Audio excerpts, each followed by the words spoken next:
श्री शिवाय नमस्तु। गणेश जी की प्रियता है दुर्वा। क्या प्रियता है?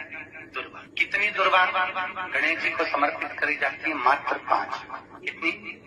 आज के जमाने में लोग गट्ठा बनाकर चढ़ा दें, वो अपनी जगह पर है। 5 दुर्वा पंचम इंद्रियों को वश में करने के लिए और भगवान के 5 जो स्वरूप हैं उनको अपने भीतर उतारने के लिए पंच।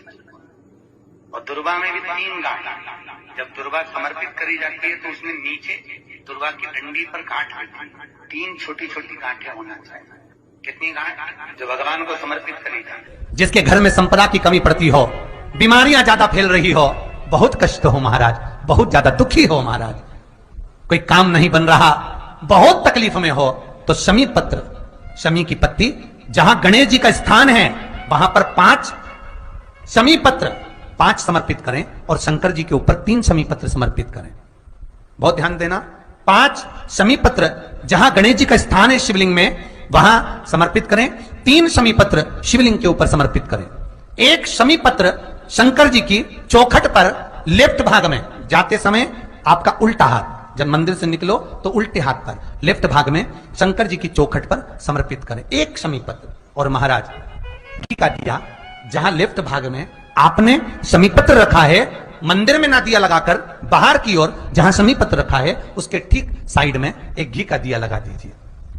केवल गणेश चतुर्थी से लेकर अनंत चतुर्दशी तक गणेश पुराण कहती है भगवान गणेश जी का, मोर ध्वज का, मयूर ध्वज गणेश का नाम लेकर जो ये दीप शमी पत्र चढ़ा देता है उसके घर से कभी रिद्धि सिद्धि नहीं जाती, वैभव प्रतिष्ठा नहीं जाती। कर देखो, गणेश जी महाराज और एक शंकर जी, ये 2 देवता ऐसे हैं जिन पे तुलसी नहीं चढ़ती। शंकर पर तुलसी चढ़ा दो तो व्यक्ति रोगीला होता चले जाता है, और गणेश जी को तुलसी चढ़ा दो तो व्यक्ति के घर का धन छिन्न हो जाता है। इसलिए गणेश जी के भोजन में तुलसी नहीं, क्योंकि वृंदा देवी ने भगवान शंकर के पुत्र विनायक को देखकर विवाह का प्रस्ताव रखा था, पर गणेश जी महाराज ने कह दिया और तुमने तुलसा भी डाली, तो दोष लगा कि नहीं लगा?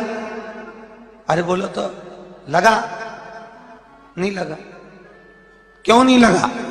अगर थाली को अंदर से लेकर आए, पुष्टि मार्ग का नियम, जब ठाकुर जी के सामने 56 भोग, कुनवाड़ा, अन्नकूट लग जाता है, लगने के पहले उसको जब लेकर आते हैं रसोई घर से, भोजनशाला से, तो उसमें तुलसी डाल के नहीं लाते। अगर रसोई घर से भोजन में तुलसी डलकर अगर ठाकुर जी के सामने वो थाली रखी तो ये पक्का है वो थाली ठाकुर जी नहीं जीमेंगे, क्योंकि उसमें तुलसी रखी हुई आई है। हाँ, जब ठाकुर जी के सामने थाली रखा गई और तुमने थाली रखने के बाद में मंदिर के सामने बैठ के फिर तुलसी डाली तो ठाकुर जी उसको स्वीकार कर लेते हैं। क्यों? क्योंकि 33 करोड़ देवी देवता एक जगह पर विराजमान हैं। जब हम थाली रखते हैं प्रथम देव उस भाग को ग्रहण कर ले। जब तक तुलसी डालते हैं प्रथम देव अपनी दृष्टि हटा लेते हैं। समय होता है, एक टाइम होता है, एक पल होता है, एक घड़ी होती है कि गणेश जी महाराज हमारे घर में आ गए।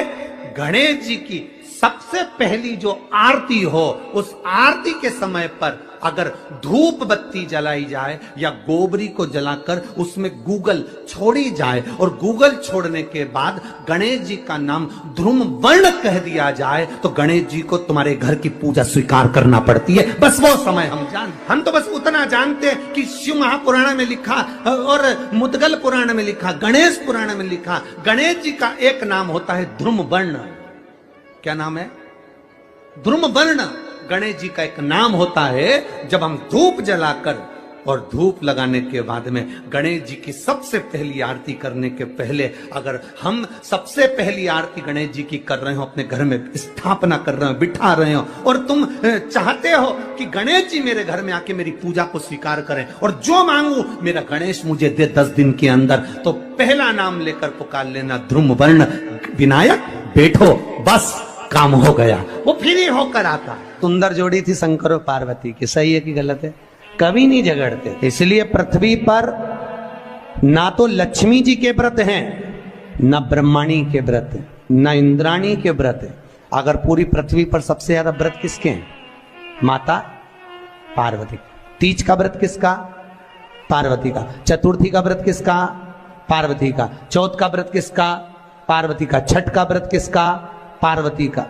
जितने व्रत है सब माता पार्वती। गणेश जी मैया को प्रसन्न करने के लिए अष्ट रूप में धारण करते हैं। 8 रूप भगवान गणेश जी ने धारण। एक मयूरेश्वर गणेश, दूसरा सिद्धि विनायक, तीसरा बल्लालेश्वर, फिर वरद विनायक, फिर चिंतामणि, फिर गिरजात्मज, फिर भगवान गणेश विघ्नेश्वर अष्ट विनायक, फिर महागणपति। ऐसे गणेश जी के अष्ट नाम हुए। उस समय तिजोरी के अंदर जो गणेश की प्रतिमा रखी जाती है किस नाम से? तिजोरी में हम जो गणेश की प्रतिमा रखते हैं वो वरद विनायक के नाम से रखते हैं। कौन सा गणेश? वरद। वरद विनायक के नाम से तिजोरी में गणेश रखा। और वरद विनायक के नाम से गणेश जी तिजोरी में रखाते हैं। आपको कथा में कहा था घर में सीधी सूंड का गणेश और व्यापार व्यवसाय ऑफिस में उल्टी सूंड का गणेश होना। वरद विनायक को तिजोरी में। जब मकान का गृह प्रवेश होता है तो गणेश जी की पूजन जो दरवाजे पर करी जाती है उसे सिद्धि विनायक गणेश कहते हैं। कौन सा गणेश? सिद्धि विनायक। जब हम घर में शुभ कार्य हो, बंदरवाल लगाएं, कोई दरवाजे पर शुभ लाभ लगाएं या स्वस्तिक बनाएं या माताएं दरवाजे पर रंगोली डाले तो उसी समय पर सिद्धि विनायक के नाम से रंगोली डालना चाहिए। तो घर में लक्ष्मी बढ़ती है, सिद्धता बढ़ती है। याद रखिए, कभी भी गणेश जी को, मिट्टी के गणेश जी लाते हो भादो महीने में, तो विसर्जन करो तो विसर्जन के समय पर 2 बिंदी, एक कंकु की एक हल्दी की, दीवार पर जरूर लगा देना चाहिए। क्यों? क्योंकि गणेश जी हमारे यहाँ आते हैं तो रिद्धि सिद्धि के साथ आते हैं। पर जब गणेश जी जाते हैं अगर हम बिंदी नहीं लगाते हैं तो गणेश जी अपनी रिद्धि सिद्धि को साथ में लेकर चले जाते हैं। पति के साथ पत्नी वापिस चली जाती है। जब हम बिंदी लगाते हैं तो उसका मतलब होता है कि हमारे घर की बहू हमारे घर में रहे, बेटा भले भ्रमण के लिए जाए। तो गणेश जी जाते हैं, रिद्धि सिद्धि घर में रह जाती है। इसलिए रिद्धि सिद्धि को घर में रखने के लिए 2 बिंदी लगाना चाहिए, एक कुंकू की एक हल्दी। रिद्धि सिद्धि। गणेश जी की प्रियता है दुर्वा। क्या प्रियता है? दुर्वा। कितनी दुर्वा गणेश जी को समर्पित करी जाती है? मात्र 5। कितनी?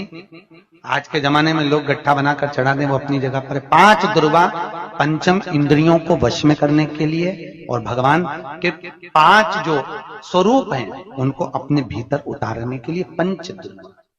और दुर्वा में भी 3 गांठ। जब दुर्वा समर्पित करी जाती है तो उसमें नीचे दुर्वा की डंडी पर गांठ रहती है, 3 छोटी छोटी गांठें होना चाहिए। चतुर्थी का जो व्रत करने वाली होती हैं, जो चतुर्थी का पूजन करने वाली होती हैं, उनके भीतर का एक भाव होता है कि जैसे ही शाम का समय आए चंद्रदेव का पूजन करें। चंद्र जब प्रकट हो जाए, कलश भर लिया, उसके नीचे आखा दाना रख दिया, चावल गेहूं जो भी आप रखते हो पूजन के लिए, ऊपर पात्र आदि रख दिया, जलाशय, फिर अपन ने घी का दिया लगाकर पूजन भी कर ली। तो जो चतुर्थी का पूजन करने वाली होती है, जो चतुर्थी का नियम व्रत धारण करने वाली होती है, बड़ी बड़ी चतुर्थियां करती हैं या उसका नियम धारण करती हैं, तो चतुर्थी का जो पूजन करती है वो किस चीज के लिए?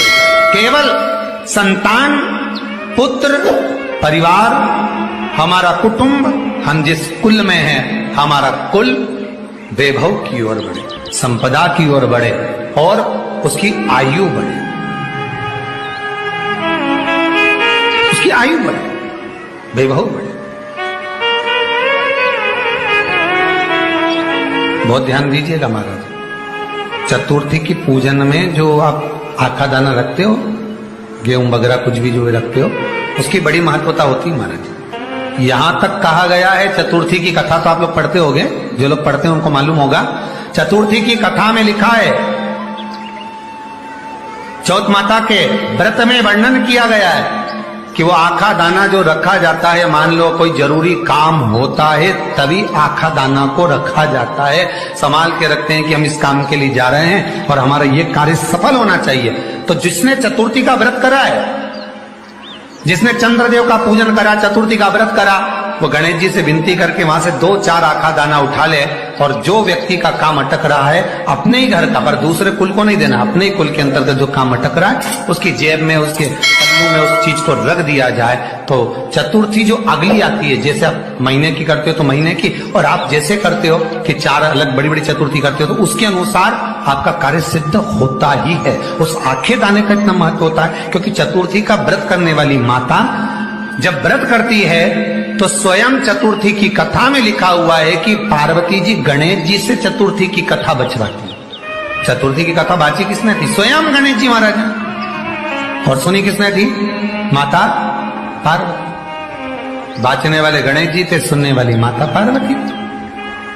तो चतुर्थी की कथा जब होती है तो उसको स्वयं गणेश जी बाच रहे हैं। तो व्रत कौन सुन रही है? माता पार्वती। और आपने जो आखा दाना लिया वो गणेश जी के भाव से लिया, गणेश जी से निवेदन करके, विनय करके, प्रार्थना करके उसको प्राप्त किया। जितने आस्था चिन्ह पर कथा सुन रहे हो, जितने फेसबुक और यूट्यूब पर सुन रहे हो, और जितने इस छत्तीसगढ़ की पावन धरा पर बैठकर सुन रहे हो, बहुत सावधानी से सुनना। एक छोटा सा कपूर का टुकड़ा जब आरती में जलाया जाता है तो ये कपूर क्यों जलाते हैं? इस कपूर का महत्व क्या है? इस कपूर का कारण क्या है? ये कपूर है कौन जिसको हम आरती में जलाते हैं? क्या जरूरत इस कपूर को आरती में जलाने की? क्या जरूरत इसको यज्ञशाला में जलाने की? क्या जरूरत है इस कपूर को पूजन में जलाने की? स्वयं गुरु बाबा कहते हैं यदि कोई आरती में, पूजन में, घर में एक कपूर का टुकड़ा आरती के बाद में जब समर्पित करेगा तो उसको अश्वमेध यज्ञ का पुण्य प्राप्त हो जाएगा। अश्वमेध यज्ञ के पुण्य को पाने के लिए कपूर का टुकड़ा आज भी आरती में जलाया जाए। एक कपूर का टुकड़ा सुख का, इसीलिए हमारे यहाँ शास्त्र कहता है महाराज, जब आपको घर में अगर ऐसा लगने लगे कि 15 दिन से बहुत बेचैनी है, बहुत दुख तकलीफ लग रही है, कोई ना कोई बीमार पड़ रहा है, कुछ ना कुछ तकलीफें लग रही है, तो एक पीपल का पत्ता ले लो, उसके ऊपर एक कपूर का टुकड़ा ले लो, सारे घर में घुमाकर उसको दरवाजे के बीच मध्य में जलाकर रख दीजिए। थोड़ी सी जला 20 से 25 मिनट के अंदर मकान में एनर्जी वापिस आ जाएगी, उस भवन में एनर्जी वापिस हो जाएगी। 20 से 25 मिनट के अंदर एनर्जी वापिस। लग रहा है कि यहाँ नेगेटिव है तो उसको पॉजिटिव बनाया जा सकता है। रात को 12 बजे शंकर जी के मंदिर में शिवलिंग पर चढ़ी हुई बेलपत्री को उठाकर शंकर मंदिर का शिखर देखकर चबा चबा कर खा लीजिए।